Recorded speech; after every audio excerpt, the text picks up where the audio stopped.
बिस्मिल्लाहिर्रहमानिर्रहीम। Second year जैसा कि आप लोगों को पता है कि हमारा टाइम सीरीज़ का चैप्टर चल रहा है। तो आज जो है ये मेन लास्ट टॉपिक है हमारी टाइम सीरीज़ वाले चैप्टर का। इसमें से हम लोग एस्टिमेटिंग या एस्टिमेशन ऑफ सेक्युलर ट्रेंड का टॉपिक पढ़ रहे हैं, और इससे पहले हम लोग मेथड ऑफ सेमी एवरेजेस और मेथड ऑफ मूविंग एवरेजेस पढ़ चुके हैं। आज का जो टॉपिक है वो मेथड ऑफ लीस्ट स्क्वायर का है, यानी कि हम मेथड ऑफ लीस्ट स्क्वायर के थ्रू भी सेक्युलर ट्रेंड को एस्टिमेट कर सकते हैं। इस मेथड में इन this method a straight line, इसकी अक्सर चीज़ें जो है वो आपके जो हम लोग अपना रिग्रेशन वाला चैप्टर पढ़ आए हैं उससे मिलती जुलती होंगी, कुछ थोड़ी थोड़ी सी अमेंडमेंट्स होंगी। वही मेथड ऑफ लीस्ट स्क्वायर है जो कि हम चैप्टर नंबर हमारा जो था रिग्रेशन वाला, उसमें हम लोग पढ़ रहे थे। ठीक है, वहाँ भी हमने जस्ट स्ट्रेट लाइन फिट की थी, और यहाँ पे हम स्ट्रेट लाइन के अलावा सेकेंड डिग्री पैराबोला पे फिट करेंगे। In this method a straight line को हम इक्वेशन उसकी क्या होती है, Y hat equals to A plus B X, and a second degree parabola. इसी तरह से सेकेंड डिग्री पैराबोला की जो इक्वेशन है वो क्या होगी, वाई हैट इक्वल्स टू पहले ये उतना ही ए प्लस बी एक्स प्लस सी एक्स स्क्वायर, सेकेंड डिग्री है तो एक्स की पावर 2 तक जाएगी। और यहाँ पे दो कांस्टेंट्स हैं या दो एस्टिमेट्स हैं हमारे पास पैरामीटर्स के। यहाँ पे हमारे पास 3 एस्टिमेट्स होंगे पॉपुलेशन के पैरामीटर के। Are fitted to the observe time series in. अच्छा, अब इसके बाद क्या होगा इसमें, इसी तरह से इसमें in order to simplify the calculations, यहाँ पे हम टाइम सीरीज़ वाले चैप्टर में जो चीज़ हम ज़रूर किया करेंगे वो ये होगा कि कैलकुलेशंस को सिंप्लीफाई करने के लिए ए और बी की जो फार्मूलाज हैं उनको ज़रा शॉर्ट करने के लिए हम ये करेंगे कि जो टाइम वेरिएबल टी होगा, ठीक है ना, ईयर्स दिए हुए होंगे या मंथ्स या जो भी टाइम वेरिएबल हमारे पास होगा उसकी कोडिंग करेंगे। ठीक है, वो कोडिंग कैसे करेंगे आगे एग्जांपल्स में आप लोगों को पता चल भी जाएगा। टी इज़ कोडेड एज, इस तरह से करेंगे कि एक्स वेरिएबल लेंगे और वो किसके इक्वल होगा, T minus T bar over H. और जहाँ पे ये हम यूज़ करेंगे जबकि हमारे पास नंबर ऑफ़ वैल्यूज़ ऑड होगा। क्या होगा, नंबर ऑफ़ वैल्यूज़ ऑड होगा, यानी कि जो टाइम पीरियड्स हम काउंट करेंगे अगर वो उनका नंबर ऑड हुआ तो ये एक्स को हम इस तरह से कोड करेंगे कि T minus T bar over H, जहाँ पे टी बार जो है ये जो भी फर्स्ट टाइम पीरियड होगा plus last time period divided by H. और एज क्या है, कांस्टेंट इंटरवल है in the time variable. Time variable में जो भी कांस्टेंट इंटरवल होगा हमारे पास उसके इक्वल एज होता है। इसी तरह से अगर इवन नंबर ऑफ़ वैल्यूज़ हुआ तो फिर हम दो तरह की कोडिंग करते हैं एज़ पर रिक्वायर्ड, जो भी हमें उस सूटेबल लगे उस वक्त।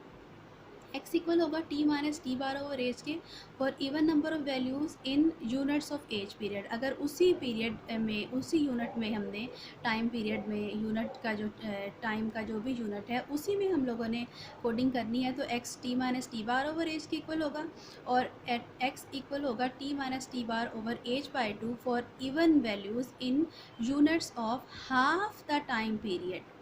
जब अगर हमें कह दिया जाए कि आप टाइम पीरियड हाफ यूज़ करें तो फिर डिवाइज़र में ये एज को डिवाइड कर देंगे हम 2 से। मोस्टली आपके पास आपके चैप्टर में जो है या ये फर्स्ट ऑड के लिए फ़र्स्ट यूज़ होगा, और इवन के लिए यूजली हम लोग ये एज बाय 2 वाला हाफ द टाइम पीरियड वाला फार्मूला यूज़ करेंगे। तो इनको आप अच्छे तरीके से जहन नशीन रखें।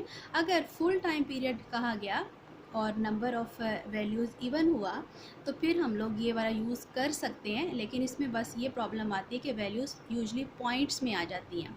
पॉइंट्स को डील करना, डेसिमल वाली वैल्यूज़ को डील करना थोड़ा मुश्किल होता है, इसलिए उस पॉइंट को ख़त्म करने के लिए यूजली हाफ़ लिया जाता है टाइम पीरियड, जिसकी वजह से वो जो पॉइंट वाला फैक्टर है वो उसमें से ख़त्म हो जाता है और वैल्यूज़ होल में कन्वर्ट हो जाती हैं। अब ऐसे ही फर्दर इन इक्वेशंस के फार्मूलाज लिखे हुए हैं। अब स्ट्रेट लाइन है अगर तो वो किसके इक्वल है, Y hat equals to A plus B X, और जिसमें बी जो है वो किसके इक्वल है, ये B sum of x Y over sum of x square असल में बी का वही फार्मूला था जो कि आप लोगों ने रेग्रेशन वाले चैप्टर में पढ़ा है, लेकिन जब हम लोग ये कोडिंग करेंगे जो कि आपको यहाँ मैंने लिखवाई है, तो इस कोडिंग के बाद क्या होगा, इस कोडिंग के बाद ये होगा कि जितनी भी x की ऑड पार्स हैं, यानी कि सम ऑफ एक्स क्यूब वगैरह, वो ज़ीरो हो जाएंगी। उनके ज़ीरो हो जाने की वजह से ये फार्मूलाज रिड्यूस हो जाएंगे। b किसके इक्वल आएगा यहाँ पे, sum of x Y over sum of x square, और a होगा sum of y over n या y बार के इक्वल। इसी तरह से अगर हमें कहा गया क्वेश्चन में कि सेकेंड डिग्री पैराबोला फिट करो या क्वाड्रेटिक इक्वेशन फिट करो, तो फिर उसकी इक्वेशन हम लिखेंगे द सेकेंड डिग्री पैराबोला और quadratic equation is y hat equals to a plus B X, यानी इतनी इक्वेशन उतनी, प्लस सी एक्स स्क्वायर, और यहाँ पे b वही है, b का फॉर्मूला सेम रहेगा, ये चेंज नहीं होगा। b किसके इक्वल होगा, sum of x Y over sum of x square, जबकि c मेन जो याद करने वाला फार्मूला है वो आपका ज़्यादा जो हैवी है वो सी का है, और उसके अलावा ए का भी याद करने वाला फार्मूला है अच्छे तरीके से। सी है n sum of x square y minus sum of x square sum of y divided by n sum of x की power 4 minus sum of x square का होल स्क्वायर, ठीक है।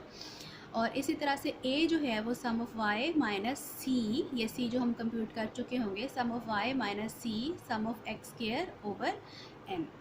और इसके साथ साथ आखिरी चीज़ जो इस लेक्चर में बताने वाली है वो ये है कि sum of square of residual हमें कंप्यूट करना होगा। आपको यूजली इस टाइप का क्वेश्चन आएगा कि आप बताएं, या तो जस्ट इतना आएगा कि sum of squares of residual या sum of square of error compute करें, या फिर इस तरह का भी क्वेश्चन आ सकता है कि वो कहेगा कि आप स्ट्रेट लाइन भी फिट करें, पैराबोला भी फिट करें उसी डाटा पे, और फिर बताएं कि इनमें से कौन सा बेटर फिटिंग ट्रेंड है इस डाटा के लिए। Better fitting trend find out करने के लिए भी हम लोग क्या कंप्यूट करते हैं, sum of squares of errors compute करते हैं। तो sum of square of error straight line के लिए उसका फॉर्मूला ये होगा, sum of y square minus a sum of y minus b sum of x y. और अगर सेकेंड डिग्री पैराबोला या एक क्वाड्रेटिक इक्वेशन फिट की हुई है, तो उसके लिए sum of square of error या sum of square of residual का क्या फॉर्मूला होगा, sum of y square minus a sum of y minus b sum of x y minus c sum of x square Y.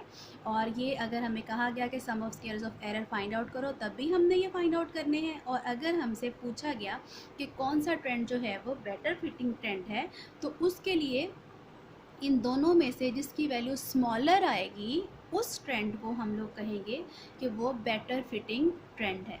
तो ये है आपका method of least square, जो कि हम लोग पहले भी पढ़ाए हैं, जो कि क्या स्टेट करता है कि सारी लाइंस में से बेस्ट फिटिंग लाइन कौन सी होगी, जिसका सम ऑफ स्क्वायर्स ऑफ एरर जो है वो मिनिमम होगा ऑब्जर्व वैल्यूज़ का फ्रॉम देयर फिटेड लाइन, ठीक है।